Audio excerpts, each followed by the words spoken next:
bunch of things that come with it, and it has a lot of the same symptoms as fibromyalgia, so it's definitely something I want to look into more and with a professional, because back then it was really hard for me to communicate with the specialist about what I was experiencing, and I just feel like the effort wasn't there on their part either sometimes. Unfortunately, I had some pretty bad experiences. 12 is I would play movies on repeat over and over, and I'm sure a lot of kids did that, but a lot. And it was always like The Little Mermaid, Fievel Goes West, Now and Then, Nightmare Before Christmas, The Addams Family, and I would skip the sad parts all the time. And a lot of Disney movies, and I'm sure there's things I'm forgetting, but those are the main ones. And even now as an adult, like I could be scrolling on Netflix, and 9 out of 10 times I'll watch something I've already seen a million times. Like I love Coraline and Spirited Away and Studio Ghibli movies. And yeah, so I tend to not care so much about pop culture and what's trending out there, and I just kind of like what I like. 13, the rules matter. So I think like that's one of the things, like although I struggled academically and in certain ways, like I was very strict about certain rules, and I didn't like people who would kind of like break the rules. I can't really think of too many specific examples, but I just know that my way of thinking kind of interfered with some of my relationships at times, just because I was so rigid in that way. And I hated being late, and I would show up to things really early, like interviews. Sometimes I would arrive way too early, and this was before I knew any better. And it was just hard for me to plan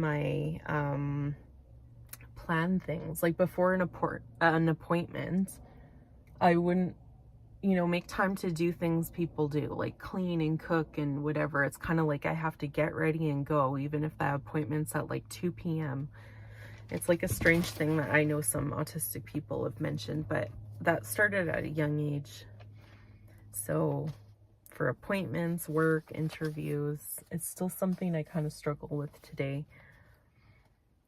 14 is like sort of a form of mutism when I was younger. It was kind of strange. Like I was very much in my head and locked in my thoughts, and it was like almost just kind of like being hyper aware and for fear of being judged, and probably due to my childhood, but like, well, what I was experiencing at home and at school and stuff. But some of the time it's like, if someone said something to me, I wouldn't come up with a good comeback until much later, or even the next day. Like I would think about it so much, and I just had trouble standing up for myself, or at times. I think I got a little better with it with age. And then on the other hand, I'm completely filter free, and sometimes I say really mean or rude things I just don't even think, or sometimes I say things like accidentally that I don't mean, and it insults, like things like that. It's like completely unintentional. I don't like ever plan to purposely hurt people's feelings. It's like things just spit out of me, like filter free. And then, but when I was younger, I was a lot more on the mute side of things, like not complete mute and not like an actual mute, but just that I had such a problem with speech, and yeah, just even being amongst friends and stuff, it kind of just seems like I was more just there amongst everyone, but I wasn't really a part of the conversation often. Next is 15 is meltdowns. So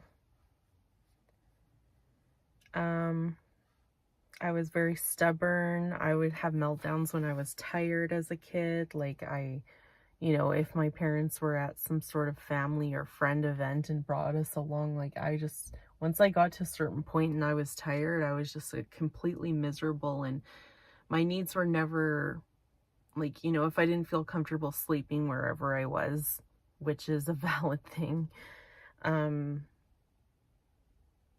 Yeah, so I was always looked at like such a horrible, ungrateful kid, but it was like I had a lot of needs that weren't being met. I was autistic and my needs weren't being met, and, you know, having a routine, like a bedtime and things like that. Just, it was all about the party and having a good time and not raising kids to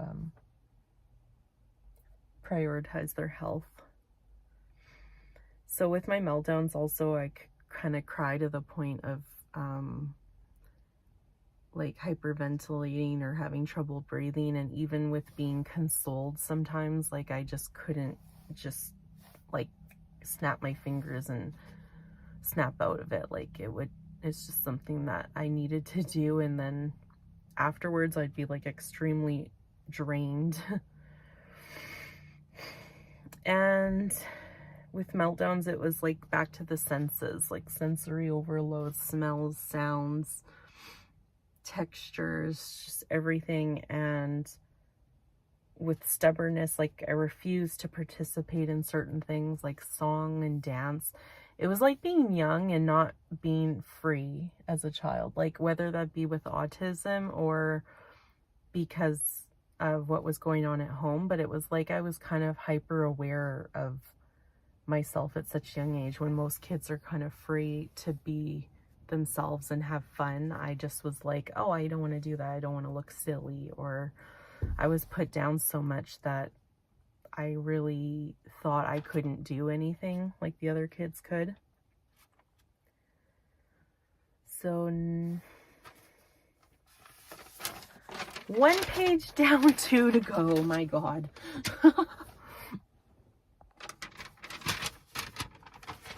Okay, so 16, counting rituals. I had a lot of counting rituals, like taking sips of water. I'd like count to 10. Steps on the sidewalk, as I kind of mentioned before.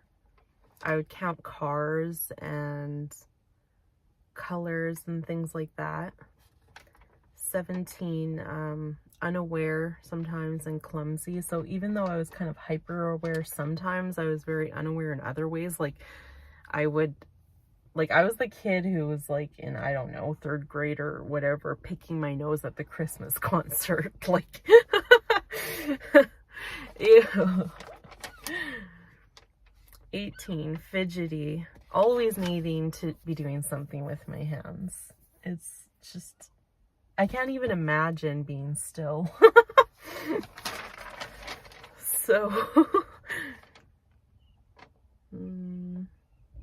18. Oh, I just said that.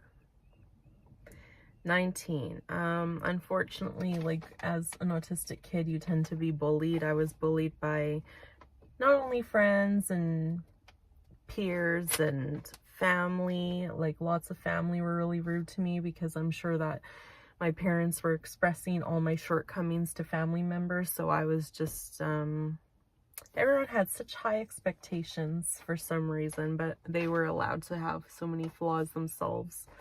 Not me though. I was even bullied by teachers, like at a really young age. My grade 1 teacher, my grade 2 teacher was pretty cruel.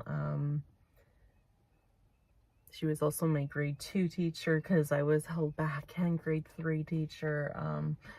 But shout out to grade 4, Miss Villeneuve. She was actually pretty nice to me, and Mr. Scarpino in high school. They were really nice. I'm sure there are others who weren't so bad, but if there were ones that were just flat out cruel to me, and then there were ones who were like, you could just tell they didn't like me. Like they might have not done anything, but there were ones who would go out of their way to embarrass me, like a really sick, sadistic way. Like I'm already struggling at home. Not that they knew that, but still, like who bullies a child? Anyway, but yeah, the bullying, I don't really need to elaborate on that, you know.